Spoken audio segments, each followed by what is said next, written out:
prescriptions for worship of the deity in the temple. There are many items offered to the deity, some valuable and some less valuable. It is prescribed in Bhagavad Gita. If a devotee offers me a small flower, a leaf, some water, or a little fruit, I will accept it. The real purpose is to exhibit one's loving devotion to the Lord. The offerings themselves are secondary. If one has not developed loving devotion to the Lord and simply offers many kinds of foodstuffs, fruits, and flowers without real devotion, the offering will not be accepted by the Lord. We cannot bribe the personality of Godhead. He is so great that our bribery has no value, nor has he any scarcity. Since he is full in himself, what can we offer him? Everything is produced by him. We simply offer to show our love and gratitude to the Lord. This gratitude and love for God is exhibited by a pure devotee who knows that the Lord lives in every living entity. As such, temple worship necessarily includes distribution of prasad. It is not that one should create a temple in his private apartment or private room, offer something to the Lord, and then eat. Of course, that is better than simply cooking foodstuffs and eating without understanding one's relationship with the Supreme Lord. People who act in this manner are just like animals. But the devotee who wants to elevate himself to the higher level of understanding must know that the Lord is present in every living entity. And as stated in the previous verse, one should be compassionate to other living entities. One should worship the Supreme Lord, be friendly to the persons who are on the same level, and be compassionate to the ignorant. One should exhibit his compassion for ignorant living entities by distributing prasad. Distribution of prasad to the ignorant masses of people is essential for persons who make offerings to the personality of Godhead. Real love and devotion is accepted by the Lord. Many valuable foodstuffs may be presented to a person, but if the person is not hungry, all such offerings are useless for him. Similarly, we may offer many valuable items to the deity, but if we have no real sense of devotion and no real sense of the Lord's presence everywhere, then we are lacking in devotional service. In such a state of ignorance, we cannot offer anything acceptable to the Lord. Translation once more. My dear mother, even if he worships with proper rituals and paraphernalia, a person who is ignorant of my presence in all living entities never pleases me by the worship of my deities in the temple. Homagana Timadandasya, Shalakaya, Omagana Timadasya, Shalakaya, Chakshamni Tamina, Tasmai Shri Gadavanama, Shri Chaitanya Manobishtam, Stabitam Yena Butale, Svayam Rupa Gadamayam Dadatisva, Patantikam. Danayam Namaskijam, Dom Jaiva Notumum, Devim Sarasatim Vyasam, the Dodam Madiyariyat. Hare Krishna, Hare Krishna, Krishna Krishna, Hare Hare, Hare Rama, Hare Rama, Rama Rama, Hare Hare.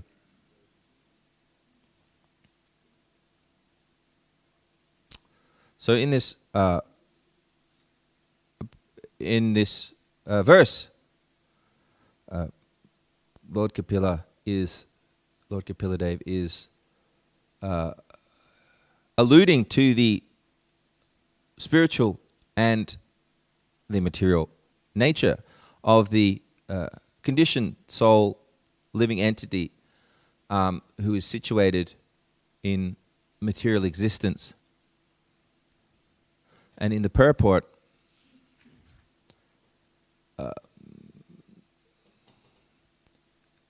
Srila Prabhupada discusses the nature of devotion, starting the verse, Patram pushpam palam toyam, yome bhaktya pariyachite, tad adham bhaktuparitam, asnaami prayatat manaha. If one offers me with love and devotion a leaf, a water, a little fruit, I'll accept it. And he discusses how the living entity in the material world offers devotion to Krishna. In the material world, relationships are based on a quid pro quo basis, which is Latin for give and take. And so in order to maintain any material relation, and to that end also relationship with other devotees, there has to be reciprocation.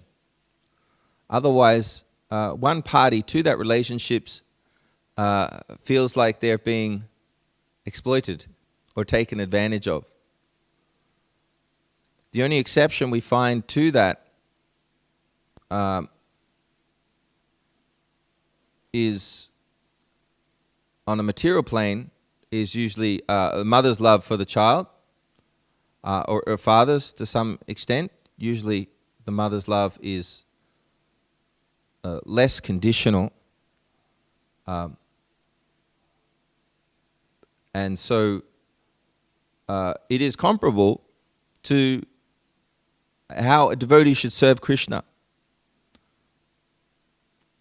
In that the beginning stage, it's encouraged that we offer everything we have to Krishna. Yat karasi, yat asnasi, yat juhasi dadasi yat, yat tapasyasi kuntaya, tat kurudvamas apanam. So whatever you do, whatever you eat, whatever you offer, whatever ostet, yat karasi, yat juhasi dadasi yat tapasyasi, whatever tapasya you do, offer that to me.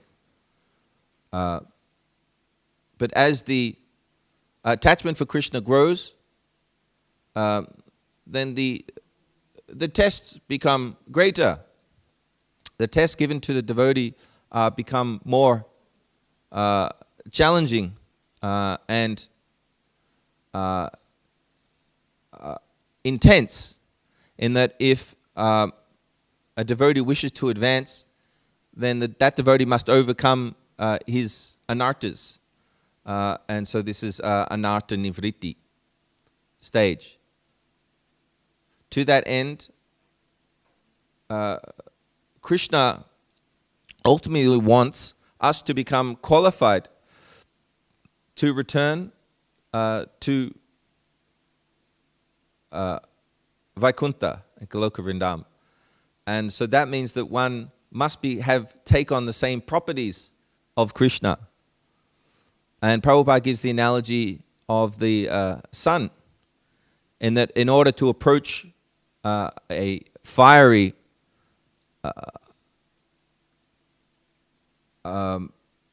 sun, one needs to take on the property of fire in order to qualify. Similarly, if one wants to enter Vrindavan in the spiritual world, then one has to have purity in order to enter. So that makes sense, no? So even on the material plane, if we want to enter some country, then we have to have a passport in order, or we have to have other things in order, such as qualification. To enter a university to do a particular course, one has to be somewhat qualified in order to get in. Otherwise, they're simply not accepted into it. So this is the process of devotional service. The process of devotional service is purification of one's existence. And the purification ultimately is pushing us forward to get to the stage where we are offering unmotivated, ahoitaki, is unmotivated devotional service to Krishna. So that means without any pratishta, without any desire for profit, distinction, or otherwise. Why is this so important? This is important in order to get to the stage of Krishna Prem, in that the love that is showed towards Krishna is not contingent upon being treated nicely by Krishna. Because when we think about it, it's quite simple. If we can actually tolerate, and I use that word quite conscientiously, if we can tolerate how Krishna handles us in our devotional life, even if we are handled well or handled badly, sometimes by certain circumstances in the temple, if we can remain humble and tolerant and understand that ultimately this is Krishna who controls the material energy. It's Krishna that controls Maya, and it is Krishna who is ultimately directing the wanderings of all living entities and their actions, and that he ultimately sanctions whether a blade of grass moves or not. So if that's sanctioned, if our treatment has been sanctioned by the Supreme Lord, then we must become tolerant of that treatment. So the ultimate conclusion of this Siddhanta is that if you can tolerate the actions of Krishna, then you'll always remain a devotee. Does it make sense? If you can tolerate how you're being treated by Krishna throughout the process, then you can remain a devotee.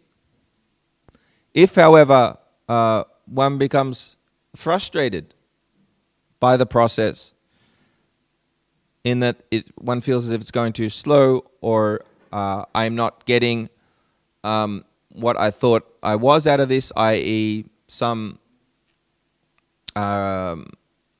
respect or position, then these are stumbling blocks, actually. These are stumbling blocks. It's okay to be frustrated about not making advancement in the sense that you're trying to advance. That's a good thing. So you should always strive for advancement. But striving for any material recognition, this is a stumbling block. Because this can always be used by Maya to frustrate the aspiring devotee in Krishna consciousness. So this is why we chant Tunadapi Sunechana every day. And the following verse is Nadanam Najanam Nasundarim Kavitam Vajigarishva Kamaye. We don't want followers, we don't want material wealth. So we can see that throughout the Shikshastika, Krishna is actually explaining that, or Lord Chaitanya Mahaprabhu is explaining that these desires can remain with us throughout our devotional career. They might just manifest differently. They might be more subtle forms of material desires, such as a following later in devotional service. There was to that end, just to illustrate the point, there was a pastime involving Bon Maharaj from the Gaudiya Math and Prabhupada's disappearance Leela, when Prabhupada ordered his disciples to allow Bon Maharaj to speak at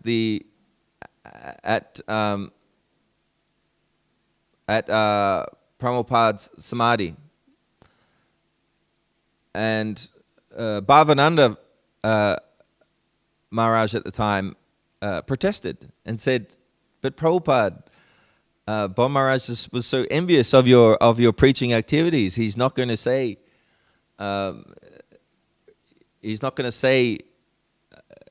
nice things, most likely." And Prabhupada said, "Yes, but because he's done a lifetime of service, he can still speak." So even Bon Maharaj alluded to the fact that if you preach to the degraded Westerners, the advantage is you get some wealth, and he nodded to the temple. So in other words, he was somehow implying that Prabhupada, was after money in some way. So even the big sannyasis of the Gaudiya Math, or some of them at least, were harboring these material desires.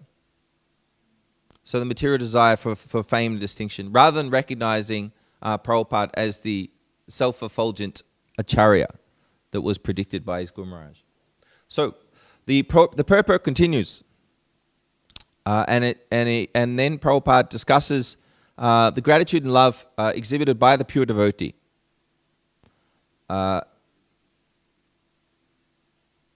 And he also discusses the importance of prasadam distribution. And there was another point I was going to bring up, which was to do with compassion to all living entities. Here it is here. So again, it talks about the Lord being present in every living entity, and the devotee does not distinguish between the material body of the living entity. So in Bhagavad Gita, this is explained, Vijavanaya Sampanya, Brahmani Gavi Hastinya, Sunichaiva Supakicha, Pandita Sambaddashina. So the Pandit, the learned, they see with equal vision. The humble sage, by virtue of true knowledge, sees with equal vision the Brahmana, the cow, elephant, and the dog eater. So this is extremely profound philosophy in terms of it's not that therefore that the Brahmana then goes and tries to distribute books to the elephant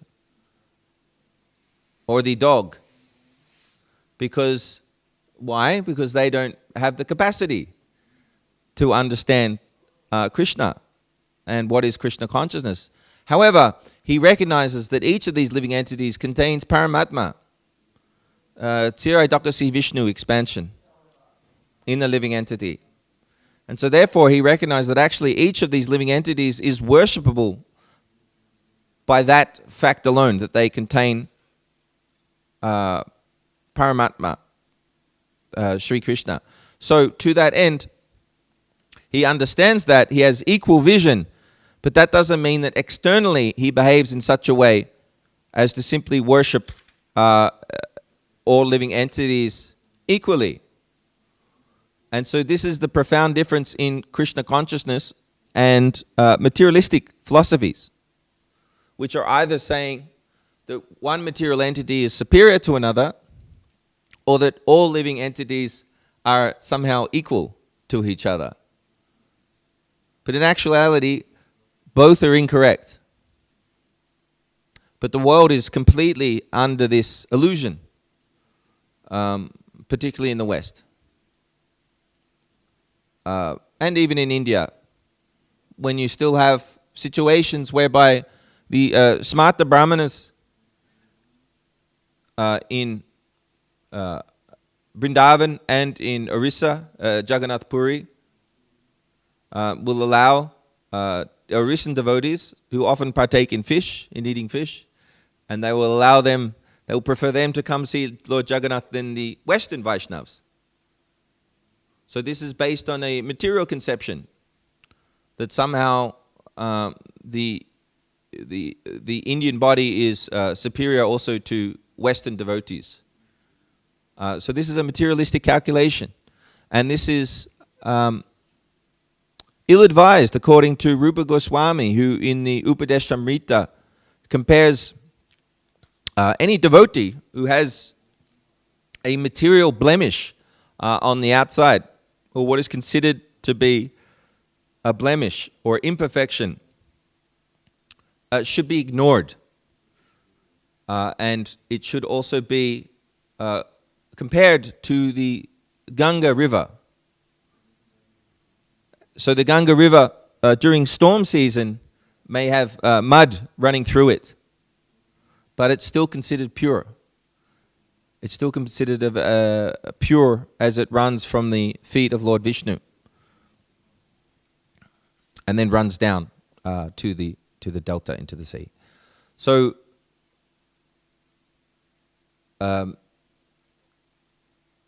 So this applies not only when applying it to Western devotees, but also within Krishna consciousness, is that this discrimination, positive discrimination, in terms of understanding how one is to treat one another, how one is to view materialist, and how one can remain respectful to all living entities.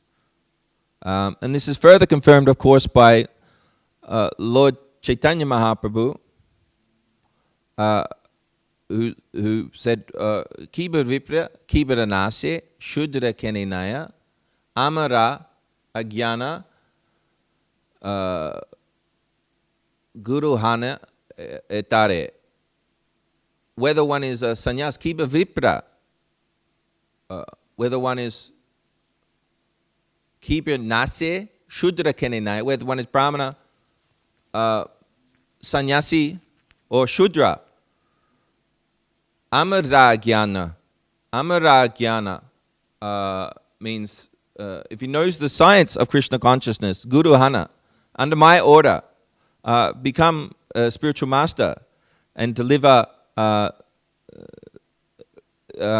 everyone in this country. So this is again more advanced levels of understanding the distinctions between the material designations. From the highest being Lord Chaitanya's understanding that this is a completely transcendental science and can be preached in all varnas and all ashrams, to how we treat other devotees, be they Kanishta Adhikari, Madhyama Adhikari, or Uttama Adhikari, as well as how we should treat materialists. So this is a great science in that respect, in that it offers true knowledge and it is not sentimental in its application.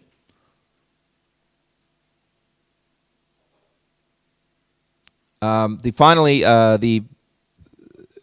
the purport concludes with that the best way to interact with materialists on many occasions is not just by preaching, chanting Hare Krishna, but also by the distribution of prasadam. And Prabhupada stating in the purport as well that if they don't have foodstuffs offered to the Lord, then they become bound by the karma of these living entities that are being killed or used for sustenance. In this connection, Bhagavad Gita, Krishna states that Yagyashishta sina santo muchanti sarva kilbeshihi punjitettetva gambapa ye pachantat makaranat. Yagyashishta, the devotees offer yagya, are released from all kinds of sinful reactions because they offer foodstuffs that are first offered to Krishna, and in this way they're released from all kinds of sinful reactions. Sarva kilbishi, all kinds of sinful reactions. So this is a very big point, and Prabhupada even went so far as to say it in one purport. Prabhupada went so far as to say, no, sorry, it was a letter, that it's just as bad as eating meat. So if you don't offer vegetarian foodstuffs to Krishna, then it's just as bad as eating meat, which is an extremely heavy statement.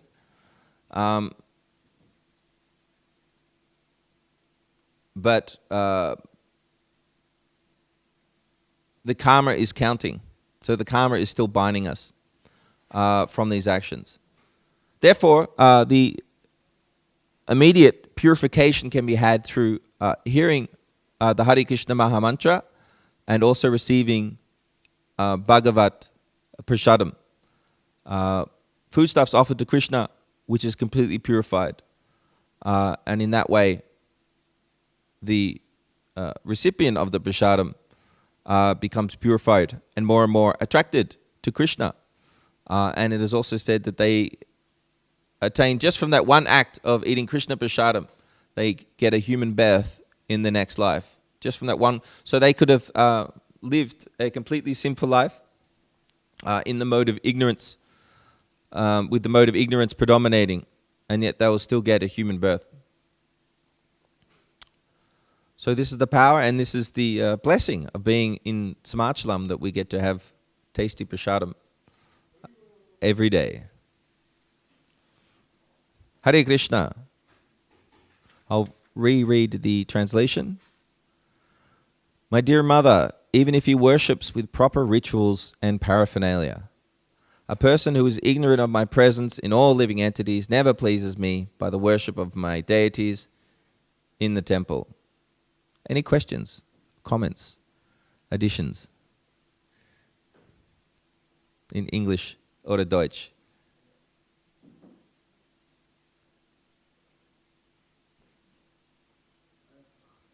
Yes, Prabhuji. Do you know how is the process when, like, a murderer or someone who is working a slaughterhouse, and he gets on Harinam a rasagul, and then he's eating, but he's continuing with murdering and slaughterhouse or whatever.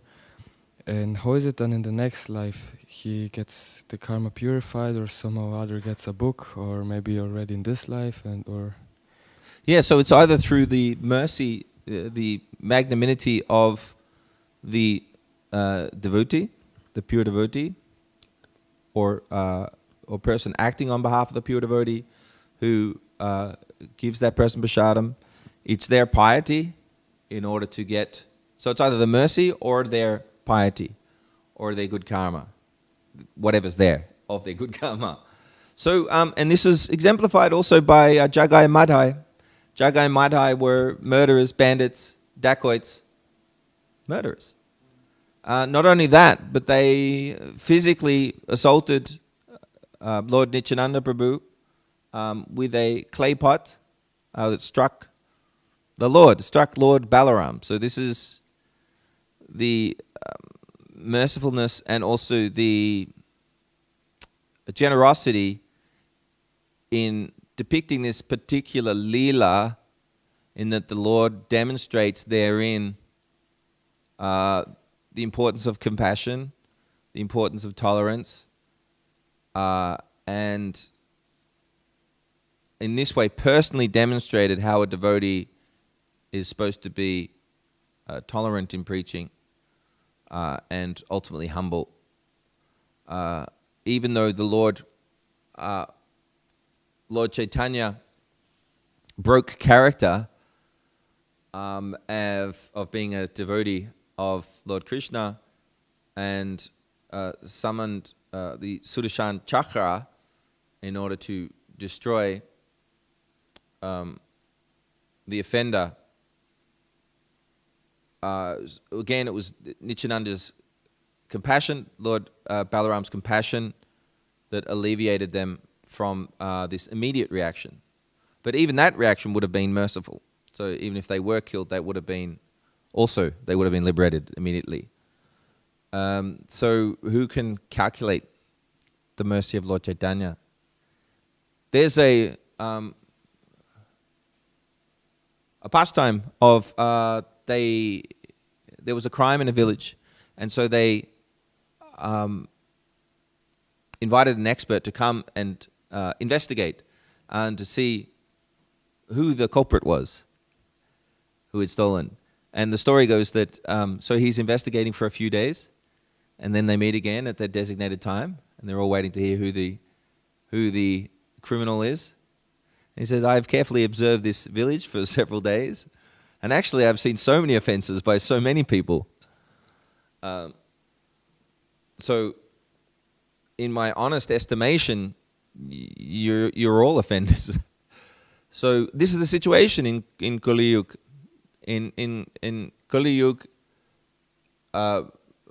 it's impious. Unless you're born in a family of devotees, it's an impious, inauspicious birth. It is like winning a lottery to become a devotee. And to that end, Prabhupada says that a devotee is more fortunate than a Rockefeller. Or back then it was Rockefeller. So today it would be Rothschild, right? So a devotee is actually wealthier than a Rothschild. What would you prefer to have? The Rothschild wealth or to remain a devotee? So the richest man, so let's just say Elon Musk is touted as the richest man. So would you rather have his wealth or be a devotee? Correct answer. So sometimes we might be feeling, I don't know, if we're not so happy and enlivened in devotional service. So, but yeah, Prabhupada makes this point. So, and this is difficult to see, and this is why Krishna really doesn't care for wealth of the devotee, and he took away Prabhupada's wealth. Yashyaham anugrinami harisye tadanam shanai. So if he's favorable, he'll take away the wealth. So there's no real material qualification for a devotee. A wealthy man is just as sinful in Kali Yuga as a pauper, and he might be worse. He might be even more sinful. He might do so many illicit things in order to keep and maintain his wealth, perform so many murders, whatever. But if they eventually surrender to Lord Chaitanya, then they can have the most auspicious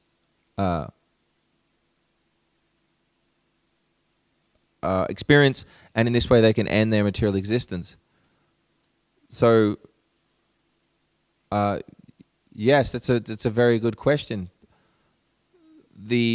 So they may get a human birth. I don't know what their fate is after that. So they could blow it again, or there might be karma still coming their way. So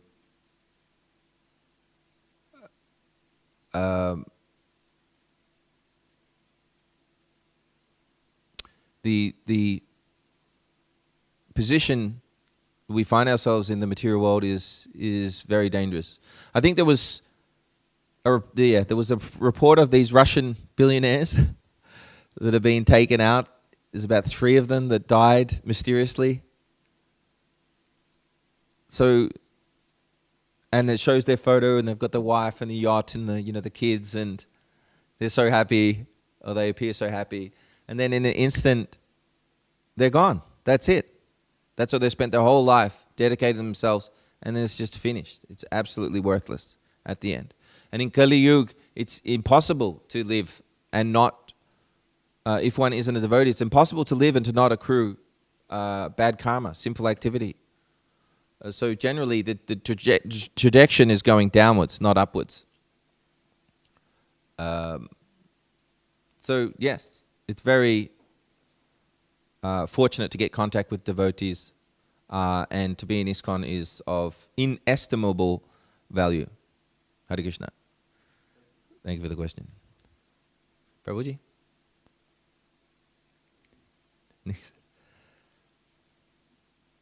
Grantaraj Srimad Bhagavatam ki. Srila Prabhupada ki. Hare Krishna. Hare Bol.